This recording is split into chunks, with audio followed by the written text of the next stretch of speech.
The Midnight Hauntings.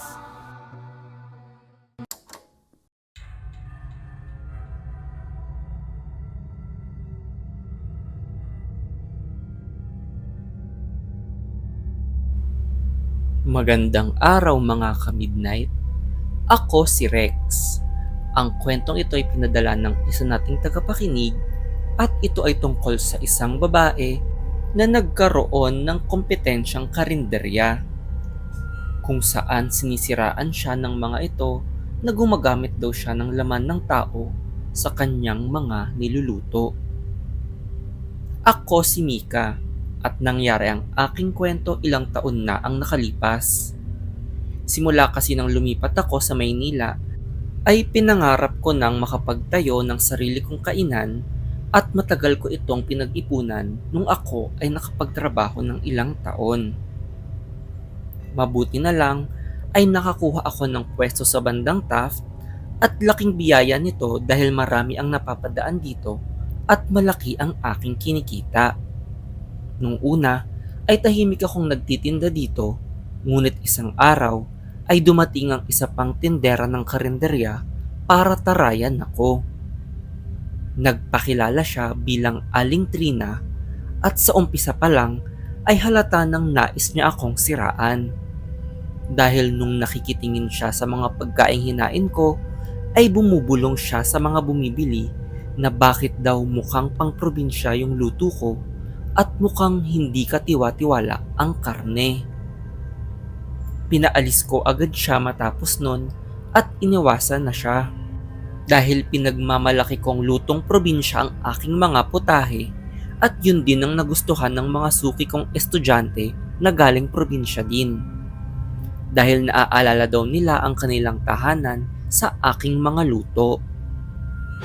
Hindi nagtagal ay kumalat ang bali-balitang isa daw akong aswang at ang karneng aking ginagamit para ipakain sa aking karinderya ay laman daw di umano ng tao. Dahil sa usap-usapang ito ay may iilang customer ako na nag-alisan at natakot nang bumili sa akin.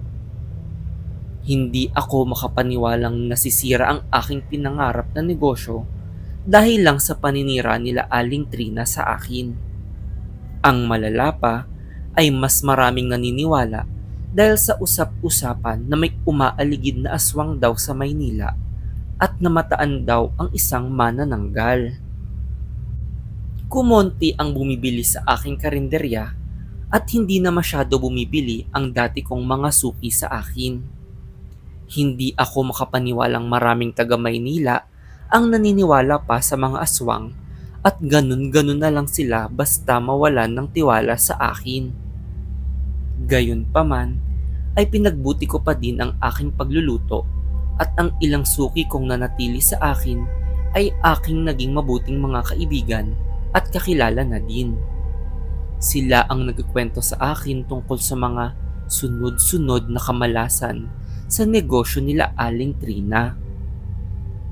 Ayon sa kanila, madami daw nagkakasakit kapag madalas na kumakain sa kanila kaya walang tumatagal na suki kina Aling Trina. Ilang beses din daw nawawala at hindi na bumabalik ang mga kinukuha nilang tindero na tila naglayas na lang daw biglaan. Dun ako sinugod bigla ni Aling Trina at pinagbibintangan naman niya akong mangkukulam at sinumpa ko daw ang kanilang negosyo. Sinabi kong wala akong kinalaman sa kanyang mga bintang at kinabukasan ay nagulat ako sa aking nabalitaan. Dahil kumakalat daw ang sako-sako ng mga laman ng tao sa mga palengke na tila may bumibili daw ng mga karne pang tao at pinangluluto daw ang mga ito. Ang nakahihilakbot pa ay pinaghihinalaang may grupo ng mga aswang ang pumapatay ng tao para sa mga laman na iyon. Dun ako nagulat dahil hindi ko inaasahang kakalat ng mabilis ang balita sa Taft. Madaming estudyante ang hindi na bumibili sa aming mga karinderya at lahat kaming negosyo ay nadamay.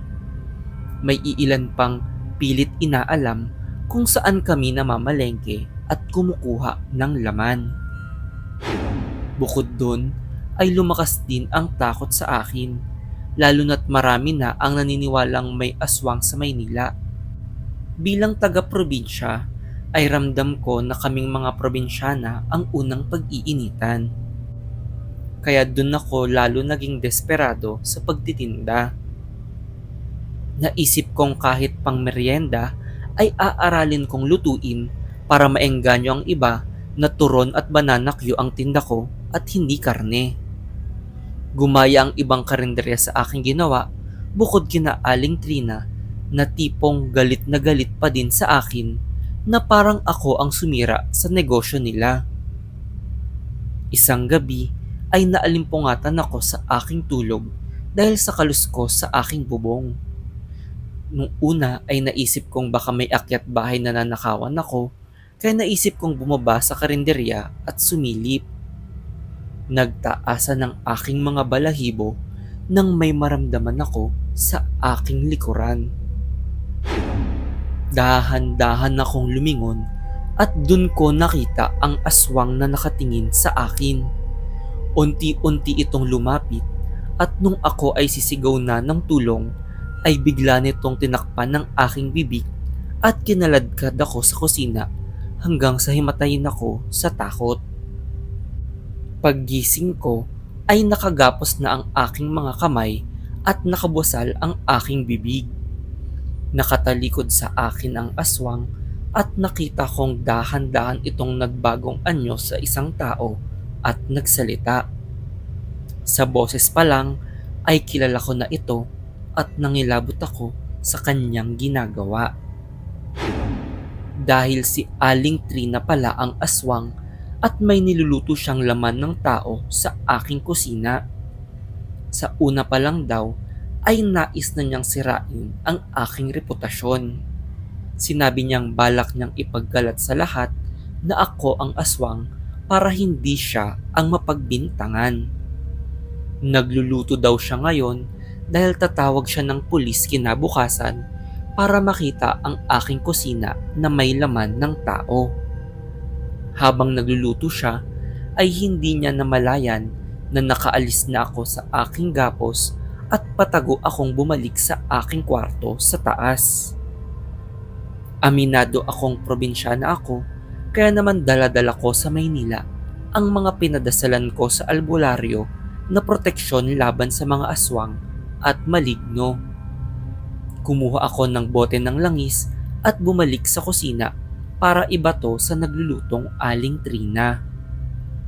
Nang makita kong umuusok siya ng tamaan ng langis, ay kumaripas na ako ng takbo at humingi ng tulong.